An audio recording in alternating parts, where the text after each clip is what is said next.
Hey Macrostaxers, I'm Coach Vanessa, and in this 3-part video series, I am going to walk you through how to weigh and measure your food properly for tracking your macros. So let's start with the why. Why exactly do you need to weigh and measure your food when counting your macros? Macros are very specific amounts of carbs, protein, and fat that you need to hit each day. So weighing and measuring your food, make sure that you're accurately hitting those numbers instead of just eyeballing it. There are a few different ways that you can weigh and measure your food.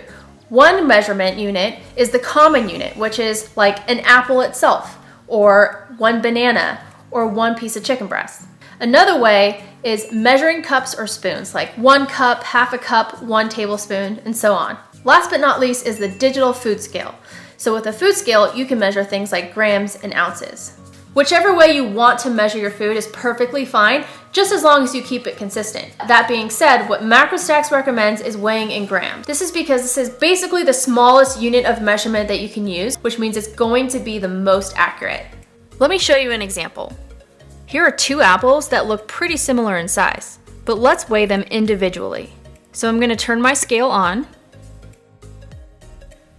and this first apple weighs 145 grams.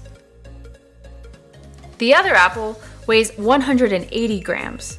So while they both can be considered medium-sized apples, they actually weigh a different amount and therefore have different macros.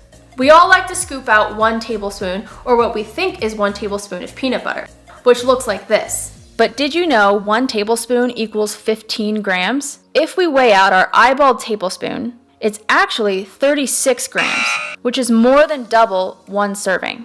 In this last example, I'm going to use dry oats. The nutrition label on the package indicates that 1 serving size is a half a cup, aka 40 grams. I have a measuring cup for a half a cup, and I'll scoop that out so you can see what it looks like.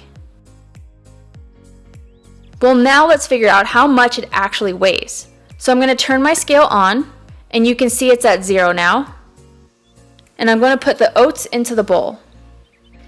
And it actually weighs 51 grams, not 40. So this is just another example of how grams tends to be more accurate because most of the time we over or underestimate our portion sizes. Okay, that's it for this video, but just make sure to watch the rest of the videos in this series to see how to use the Macrostax food scale to weigh your food properly and how to weigh your food when you're making a Macrostax recipe.